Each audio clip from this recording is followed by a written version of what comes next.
first introduce myself. My name is Rick van der Horst. I'm the head of scouting for the youth department, and then especially for the younger age groups, so the U8 till the U12s. Together with another colleague of mine, he also is doing a lot of scouting in the U13, U18. But I will let you see and tell you everything that we do at FC Utrecht to find the best players in the Netherlands. It's really hard, of course. Who of you is also a scout? Can you raise your hand because I can see it? No scouting? Yes, of course. Perfect. A little timetable. First 15 minutes or shorter, maybe a little bit shorter. I will talk about the easy part. Everyone will know this about scouting and recognizing talent. Then the second part is what we do different than the other clubs here in the Netherlands. And then I will tell you something about all our trials or internships that we have for different age groups. So first, you'll see a few pictures here. It's really hard to recognize talent, of course. And we think at FC Utrecht that we should not only look at football itself, especially not with the younger age groups, but also at different things. So how do players move? How do they think? Are they willing to work? So that's why I show you these pictures, because recognizing talent is more than just looking at football. It's more than just seeing a football game and saying, okay, that's the best player or that's the best player, because there's much more behind recognizing a football talent. The easy part is for us, if we start scouting, if we are at a game, we're trying to see these things. So first of all, does a player, especially in younger age groups, but also at older age groups, does he have control over the ball? Like, how is his technical skills? Does he control the ball? How is his first touch? How is his passing? That's, especially for younger age groups, one of the most important things, of course. And it's kind of easy to recognize. You can see if a player doesn't have control over the ball. And then it may depend on the surface they're playing at. Like if they're playing on the beach, maybe it's harder. If they're playing on street, it may be difficult. If they're playing on turf or on real grass, it can be different. But that's the first thing we look at. How does a player control the ball?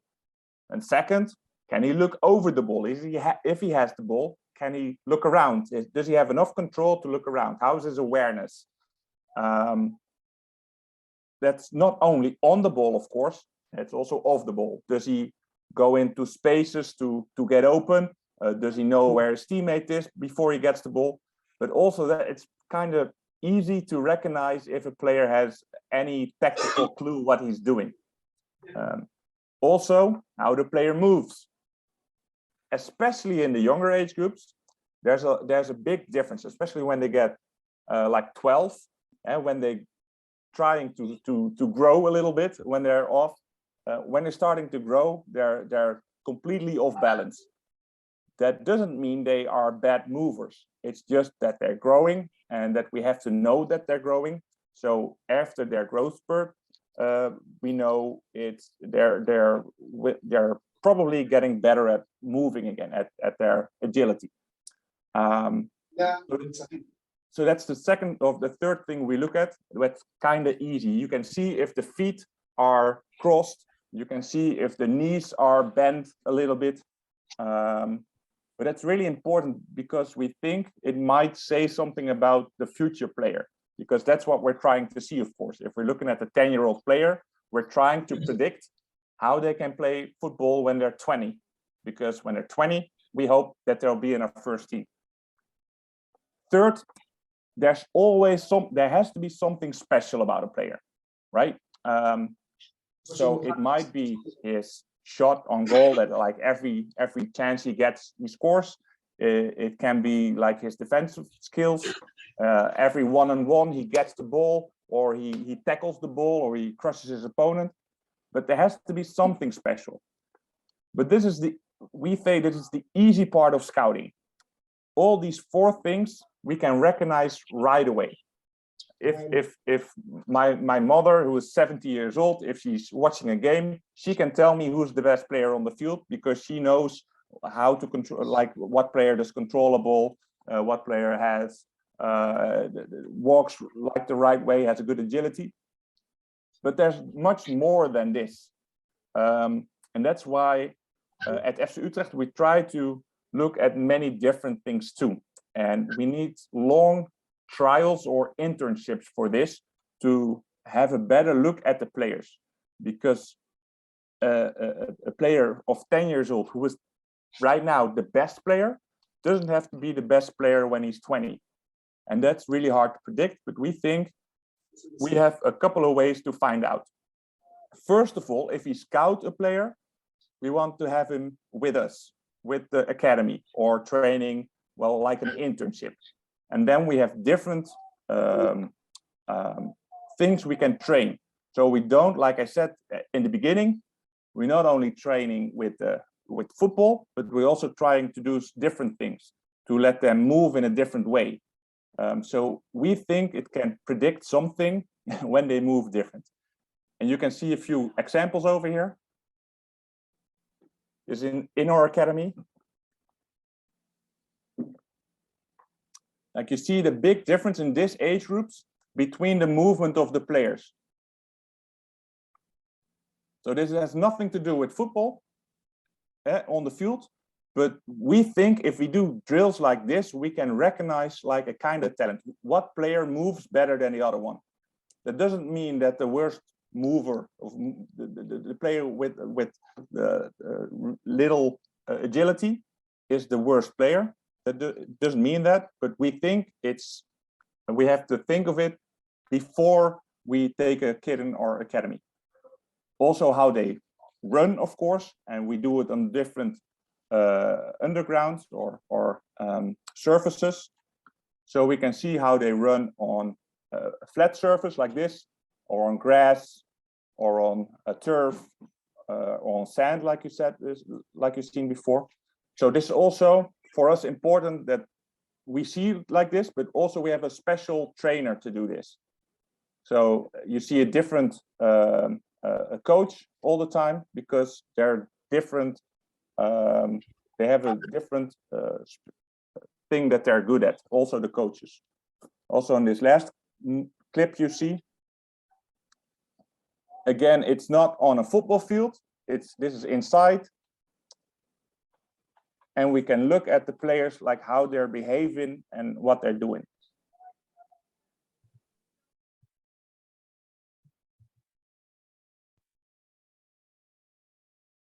Can you see these? Do you see movements? Yes. Perfect. Great.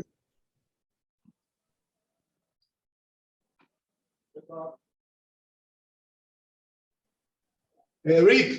Yes. Did you say that the same person is doing the test?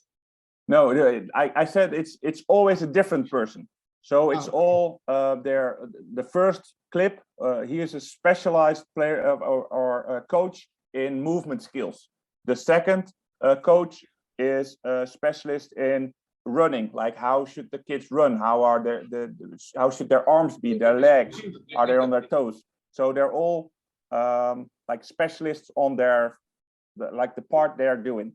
Also inside with the footwork you see, like that's a specialist that we have in our academy. So he can also give us information about what he sees, because like I've been a coach for like 20 years, but I don't know everything. I need people around me to give me advice about players, because they know better than I do, because it's their job to see how people move. It's not my job. So we need different eyes to see the players, because with different eyes, we get different opinions. And together we will make a decision if players can join our academy or not. Yeah. And in the final picture, you see that we also educate players. And I will explain later why we educate players. So this, again, for us, this is the easy part. And now there's like coming on a harder part. So is there questions about the easy part, like recognizing talent at the easy part? Do you have any questions about the easy part? Oh, it was clear. It was pretty clear, Rick. It's okay. Perfect, perfect. So now we're going a little bit deeper, because now the players, we've recognized that like easy. We've seen games at the amateur level. Now we've got some players at trials or at an internship. Now we want to know more about players. Not only if they have good technique, if they have the good spatial awareness, we want to know more about them.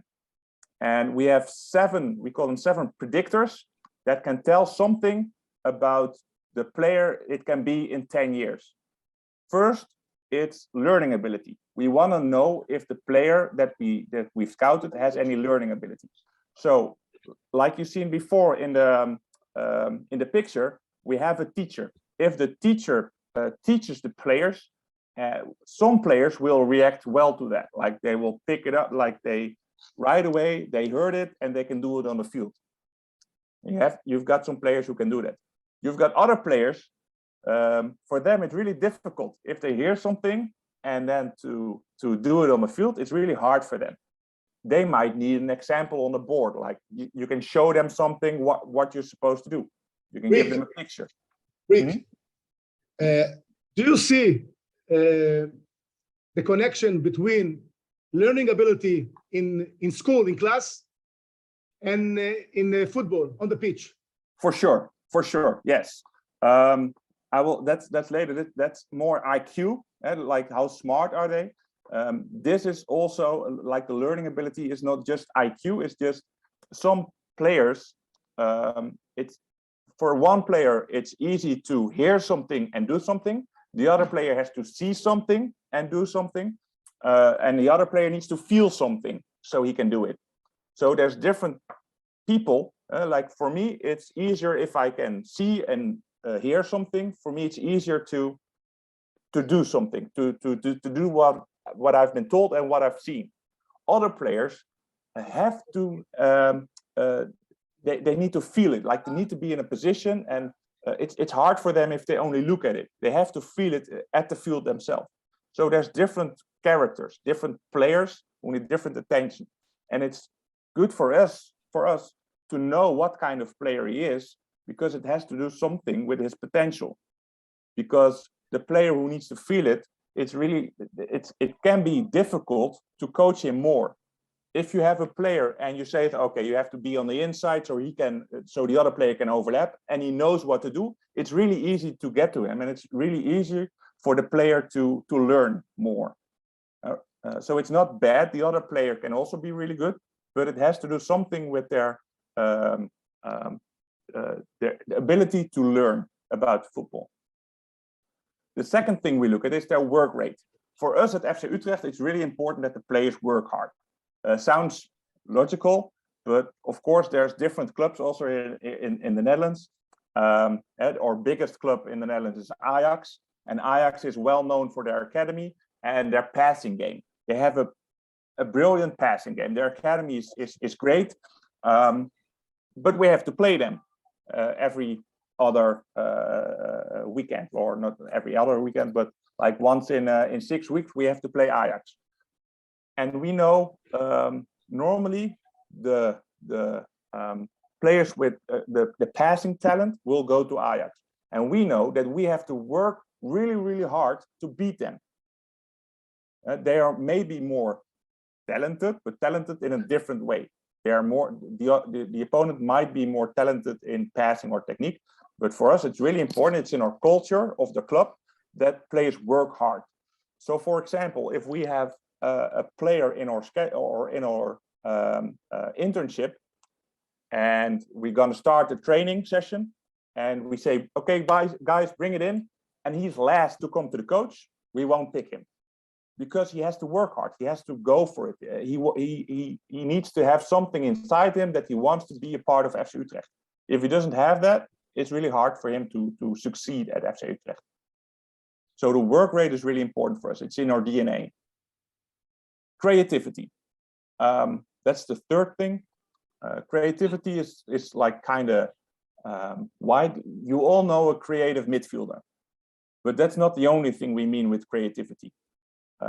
For example, we have a player in an internship. He's going to the first or the second training session, but he's like really early, and he has like 10 minutes before the training session starts.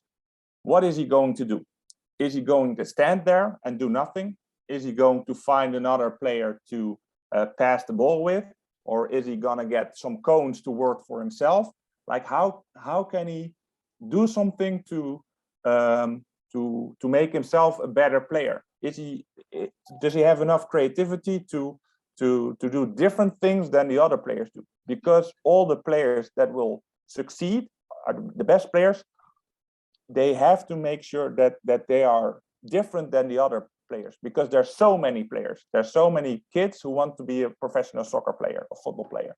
So he has to be a little bit creative to find his way into professional soccer or professional football. So we need to look at an internship. How creative is this player? Can he find his own drills? Can he find his own way?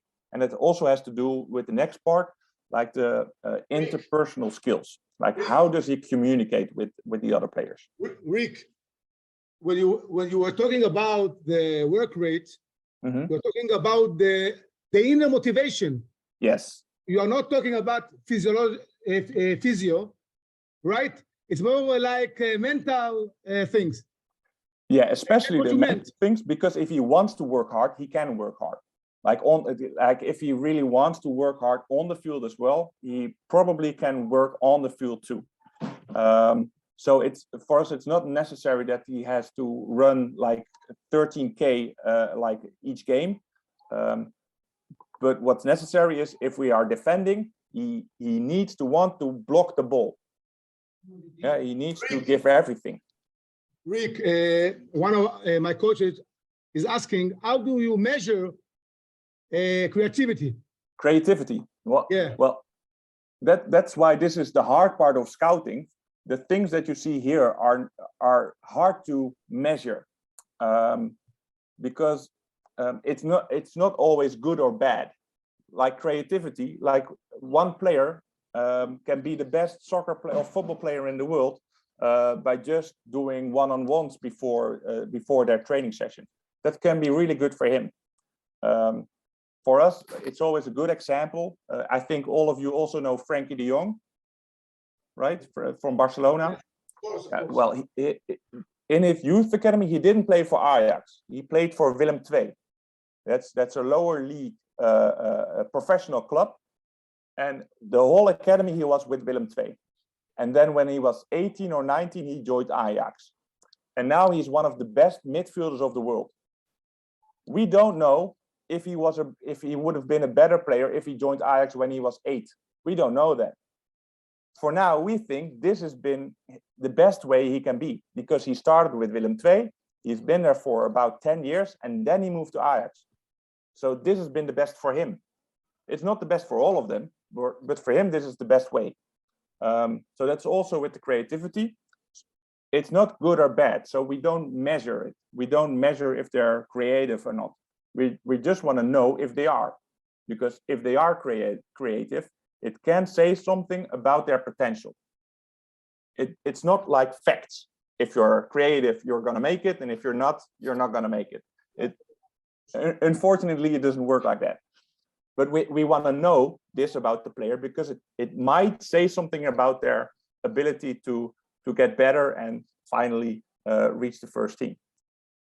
So it's hard to measure, but we want to know, or we want to look at it if he is or not, or if he is a little bit. We know there's a part like, maybe you've heard of it, Brain First. It's a company here in the Netherlands. They measure brain activities with computer games with kids. So a kid does a computer game, and they see how kids react to different situations, and that can say something about their creativity, like how do they solve a solution. If there's like just by playing a computer game, you can see how creative is a player, and they say they can measure it. We don't have enough money to cooperate with them, but we think it's a great way that they use it. There is an Israeli company called Intelligence that deal with this kind of things. We have worked with them I think 5 years ago for 1 or 2 years. Okay, yeah, that's like it's really valuable to know everything about the player, but it doesn't mean a player will reach the top or won't reach the top. But it's good to know the background of the player or the person of the player. I was at the fourth point, the interpersonal skills. How do players treat each other? For us, it's also really important because, well, you know the examples of players who react bad to a referee, for example, or are a little bit lonely in the dressing room. So we think at FC Utrecht, you need to connect with your environment. You need to connect with your teammates, but you also need to you have to give a handshake to the referee at the ending of the game. If you don't do that, probably not at FC Utrecht. You're not a good player for FC Utrecht because you need your social skills. You need to work together with your teammates. You need to help them because you're good at something, but your teammate is good at something else. You need to react to your coach. If he tells you to do something, you have to react well. You have to know that he's trying to help you. So the social skills might be something it can help you to getting better. But we also know there's a difference in between the social skills. Normally, like a defender is different than an attacker. A defender is probably more laid back or controlled, more introvert like a character. And the attacker is more like an extrovert character. He will fool around a little bit more. Right? He's more, he's different in a relationship with players. And so it's also good to know what kind of player he is to help him develop. So it's not good or bad again. It's not like if you are introvert or you can't connect with other players, you won't make it. But it's good to know because it can say something about like what position you're going to play or about how many players of what character we need in each team. Like if we have all players, really extrovert players, we know there's going to be a lot of fight in the academy because they all will tell each other what to do. So we need a couple of introvert players too. We need to know the character of the player before they get in our academy because it has to mix with our other players and with our coaches. So the interpersonal skills are really important for us to know, so we can say if they will fit in our academy or not. Fifth, and it's the last one we can see, we can look at, is the mobility. Like I said before, the agility of a player, we think is one of the most important things of a soccer player. So he has to move well. If his feet are inside or like he has X feet, it's really hard for him at modern day to become a professional soccer player. If you look at football in the 80s or 70s, there's a lot of players, maybe you recognize yourself or someone else, who don't have the best posture. If you nowadays look at Pogba, but also at Xavi or Pedri, when you look at how they move, like they have a brilliant agility. They can do everything with their body, what they like. They can jump high. They're good at headers. They're good at tackling. They can stand up like within a second. So that's one of the most important things in modern football, that they have to move well. They have to move in a good way. And if they don't do it in a younger age, then it might be an indicator that they will move bad when they're older too. You can have external practices for movement, but when you're moving bad when you're young, it might be an indicator before they get older. So this is the last part you can see with your eyes. Then we have two different things we cannot see with our eyes, but we have to, this you can measure, like IQ. How smart is a player? And we say this because normally, like generally, players who have a higher IQ can reflect better, so they know if they did something wrong and they can change it, and they can plan better. They know what way to go to be the best player. It's easier for them to find a path for them to be the best player they can be. Normally, players with a higher IQ, it's easier for them than players with a lower IQ. But that's not recognizable. We have to measure that. So normally, when we're scouting, we're going to ask them what are their rates at school. Yes, we want to know what kind of school they do. Rick, the question is, how do you measure the IQ? Yeah, we use their schools. So we're contacting their schools. What are their rates? What are their grades? Do they get A's or do they get D's or lower? If they get all A's in school, they probably have a higher IQ than someone who only has D's or low scores at their school. So we don't measure it, but we have a school and we can connect the school to the school, and so we know a little bit more about their IQ. And then it's also something not to measure, and we have to talk to people and we have to look around. That's their whole environment. For example, a couple of players in our academy, their fathers also played for us as a professional football player.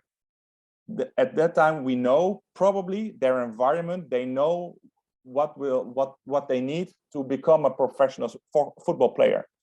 Sometimes we also have a player who's really talented, but the parents they don't care. They don't care at all. So they let the player do whatever he wants, and then we think maybe it's not the right fit to be a professional football player. On the other hand, you have got parents who are a little bit more enthusiastic about their players. Rick, can you give us some examples about parents behave in the Netherlands? Their behavior. Yeah. Yeah. In Utrecht, what is the mentality, overall? Well, parents are, we say they have a pink glasses. Involvement, yeah. Yeah, so they think their kids are all the best players. Okay. And they have every right to do so. So what they're doing is at the sideline of the game, they're shouting to the children. Not at the academy, because at the academy we make rules with the parents. But when I'm scouting, when I'm looking at amateur games, there are so many parents shouting at their kids what they should do or what they should not do or what the opponent is doing. So that's also part of the environment of the player, and we try to look at it. And if there's players going for an internship at FC Utrecht, we want to talk at their parents, because we have to know what their environment is like. Rick, in Utrecht, can the parents watch the sessions? Yes. Yes, they can. Yes, they can. We're not sure if it's always the best thing to do, but we have clear rules with the parents. So at each session, parents are not allowed to coach. They're not allowed to say, well, they can encourage their kids just by cheering, but they're not allowed to say something to them. Also in games, they're not allowed to say something with them or give like hints, or they're making gestures. If they do so, the kid will get out of the training, and we tell the kid, the player, to go to their parents and say they're not allowed to do it. Sure. So if it happens, it's really easy to manage, because if the parents are bothering us, we just say to the kids, okay, you go to your parents and make sure they don't do it anymore. So they're out of the game or out of the practice. If we're scouting, if we're looking at talented players, then they are, because we don't make the rules for the rest of the Netherlands. I have to say though, also over here it was Corona, COVID, and when there was COVID, there were not parents allowed at the training sessions or at the games, and it changed the mentality of a couple of players. So if there's no parents around, it does change the mentality or the character of the players. And most of the time, that's a good change. So sometimes we doubt if we have to exclude the parents from the training sessions. But because we want to be open about everything, we want them to be close to the journey their kids are having. They are welcome to each session. So these for us are 7 things that are the next part of finding out who's talented or not. So it's not just recognizing talent, but it's deeper than that. We have to know more about their players before they get into our academy. So that's why we have long internships, we have long trials, not only one game, but like more games. And I will come back to that later. Rick, in those 7 things, characteristic, is there 1 or 2 that they are much higher and important from the others? For us, your opinion. But I think that has to do something with the DNA of your club. Like I said, for us, I think the most important one is work rate, because for us, everyone has to work hard. Like everyone is the same. Everyone has to work hard. So that's, like I said, if the coach says bring it in and the player is last, and he's just walking towards the coach, we can already say, okay, he's not fitted for our academy. So work rate is really important for us. In younger age groups, we think mobility is the most important one, because if I cannot run well, then I will never be a top football player. It's not possible anymore. It might be possible like 30 years ago, but it's not anymore. They're all the top players at this moment. They're physically so strong. They have to play three matches each week. So your physicality has to be good. You have to be fit, and you have to be flexible with your body to play so many games.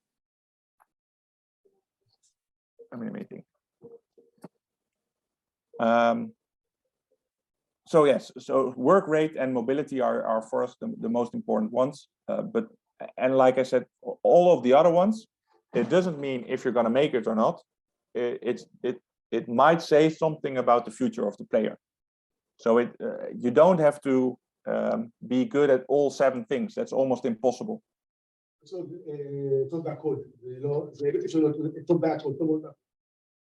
Yeah, most of it is, it's not bad or good, it's just the way you are, and then you have to combine something to find out is he ready to join our academy, or maybe it might be better for that player to join the Ajax academy or to join the Feyenoord academy.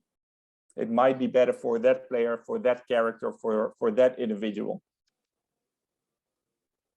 Okay.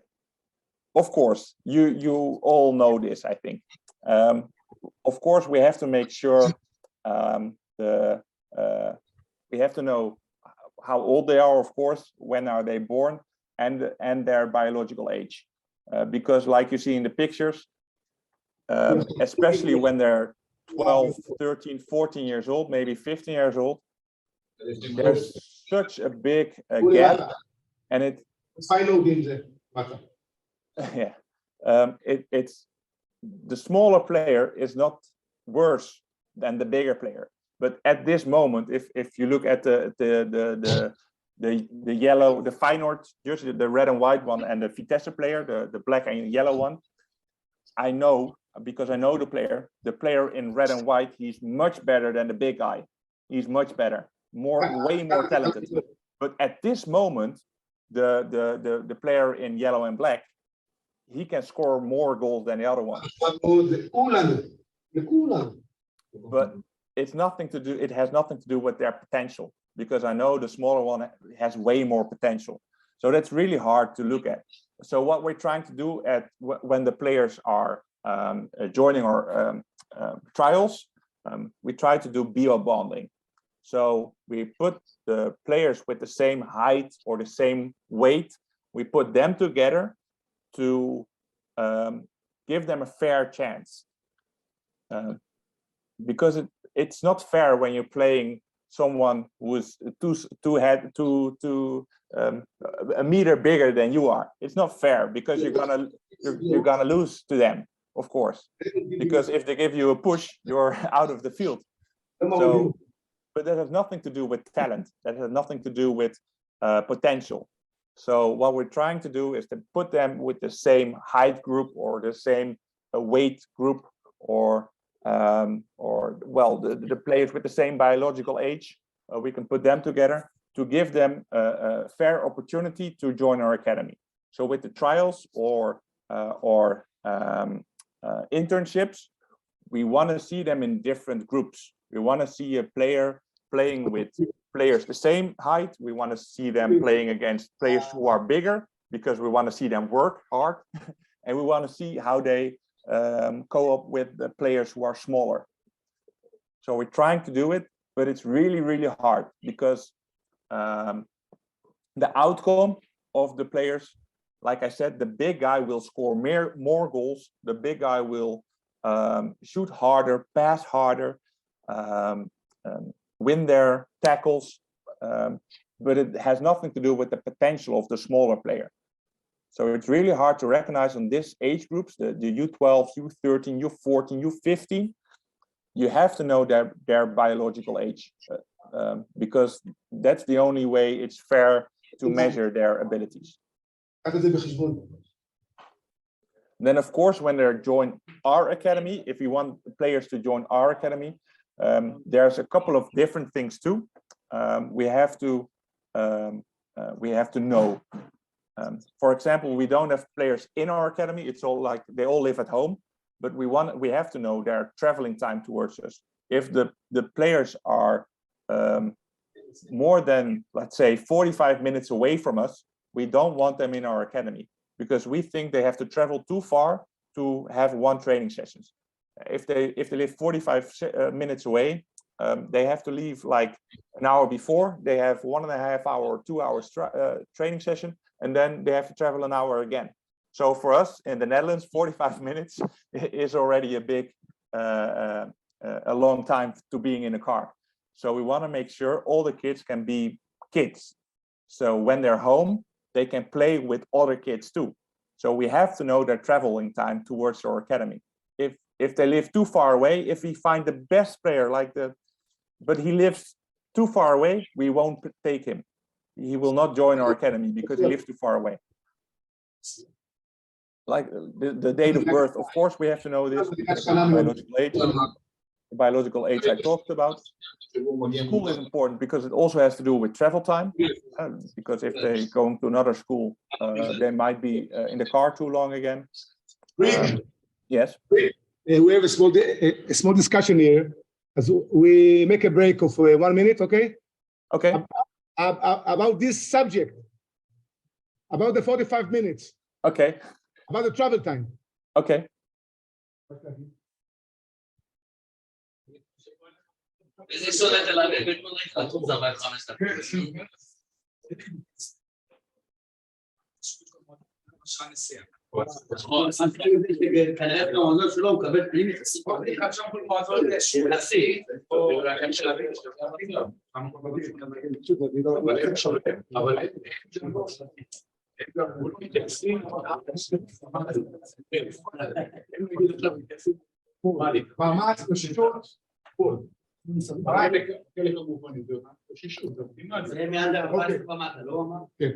It's okay.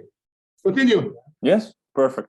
Again, for us in the Netherlands, it might be easy because the Netherlands is so small, so everyone has to live close. So that's why we do it also. Football hours, that means like we want to know how long the player has been playing football. Like if he just started when he's like 12 years old and he just started, he might be on a lower level now, but he has potential to become a little bit like better. If they're 8 years old and they're already been playing football for 2 years, yeah, probably he's a better player than the player who just started. So we want to know before he joins our academy, how long have you been playing football? How many hours did you make? Because that can make a difference. The home situation, I talked about that, the environment, the transportation of the player. So is he going by car? Can his mom and dad bring him? So that's important for us. And of course, last part, we want to know before he comes in our the last part is when we want someone to join our academy, we want to know if he had more opportunities to play for another professional soccer club. Because if he had more opportunity, we want to know why he didn't go to play for the other one. So we want to know this. This is like the background of the player. So that's main part, how we scout. And next part, I will tell you about our trials and our internships. So do you have any questions about the things we look at or we want to know about the players? Rick, when you're doing scout, how long, how many matches you are looking on a certain player? That's at the next part. 12 and the age of 17. That's the next part. You can see it now. That's the next part. Good question. Good question. So the trials or the internships.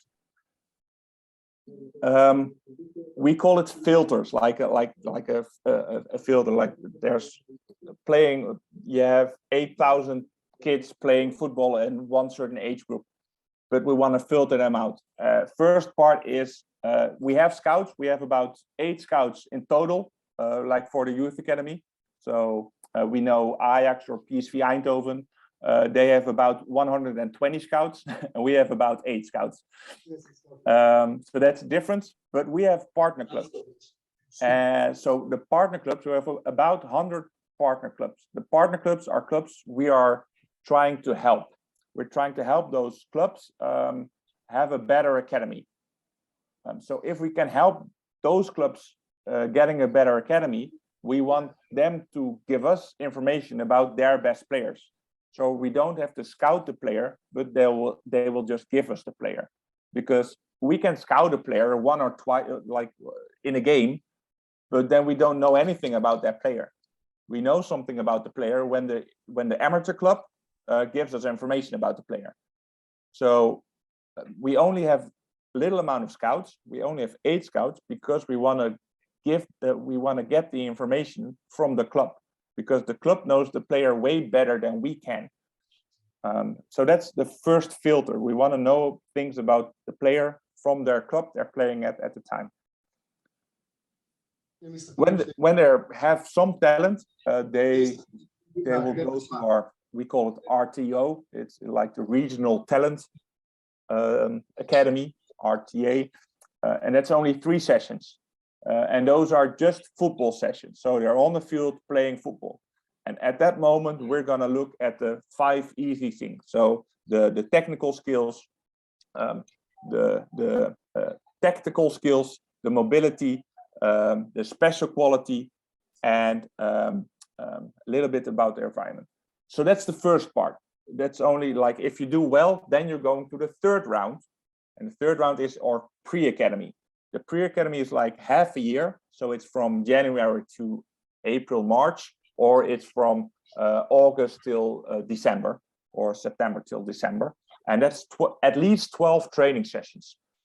And that's not in our academy. It's like a pre-academy. So it's a different group of players. The picture the above with the blue pennies, with the blue bubs, that's from our pre-academy. Those are all players still playing from their amateur club, but every Sunday they will come to us and we will practice with those players. You now see that they're on a normal football field, but you've seen before that we also have training sessions on the street. We have training sessions inside. We have different training sessions within those 12 sessions. Also, we play games. We just play friendly games with our partner club, so with the amateur club, to see how they react in a game. Because again, we want to know more about the players. Also, before the player can join our pre-academy, they have to fill in a form And in the form, we get a lot of background information. For example, we want to know how tall the parents are. We want to know at what level they played before. Like last year, the year before, we want to know if their coach has a license, if he's just like the dad of the best player, or is he a licensed football coach? Because then he like something that it can say something about the potential of the player. So we want to know a lot about the player before they come into our pre-academy, so we know their environment, we know something more about them. If they still do well in those 12 sessions, they will come to our own academy. So they have a trial within our own academy. And then they have at least, so not just 2 games or two training sessions, but at least 2 training sessions and 2 games. In those 2 games and 2 training sessions, again, there's more eyes. We've got more specialists looking at the players. We know better how they run, how they move.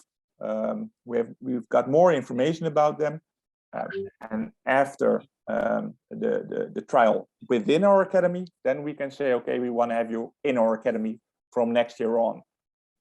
So that's the way we do it with the U8. There's 08, which means U8 till U13. When they are a little bit older, it's a little bit shorter because they're growing. Their muscles are not in that way that they can do so many training sessions within a short period of time. So we only say, okay, there's 7 training sessions, and it's every other week. So it's not every week. The U8, U13 is every week, and the U14, U15 is every other week. They get 1 extra training session. And then after that, it's the same. After those training sessions, if we still think they're good enough to join our academy, they will have a trial in our academy. And again, they will have at least 2 games and at least 2 training sessions. And if they do well, we want them to join our academy for the next year. U16 and older we don't have a first filter, because from U16 and older, you're already talking about contracts. Players from U15 and older, when you're becoming 15, you can get a contract in the Netherlands. So that's why the trial period or the scouting process is different with U16, U17, U18 than it is with the younger age groups. Because if you want someone to join from the U16 or U17, most of the time they will get a contract, and most of the time they are not players from amateur clubs anymore, but they're players from other professional clubs that we want to have, that we want to get into our academy. So that's a different process. U16 and older is a different process. For example, right now I can shift my computer right now, or U18 team is playing against Borussia Dortmund U18, because we also know that a couple of these players from Borussia Dortmund are running out of their contract, and we might be able to get a few players from them. Rick, the guys want to see the match. I will show you.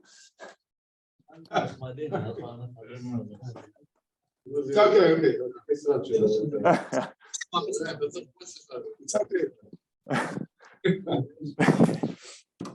Thanks. No problem. So that's how we do it with the trial sessions. Any questions? You can shoot any questions at me about anything.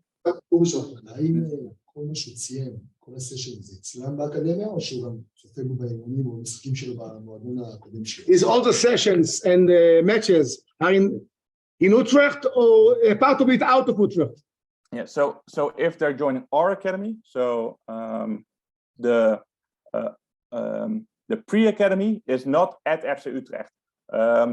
We have 4 other locations, because we, again, also the slide before, we don't want the players to travel too much. So we have 4 locations around FC Utrecht, So because the extra training session of the pre-academy is on Sunday, we don't want them to be on the road their day off. So it's close to their home. So we have 4 places around FC Utrecht where we have the pre-academy. If they go at the trial at our academy, then it's at our academy.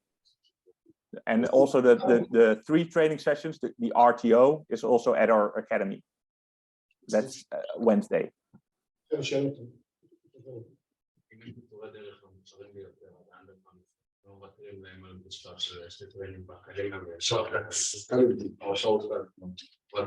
Is there any kind of shortcuts for special players that are very talented in the process, in the stages?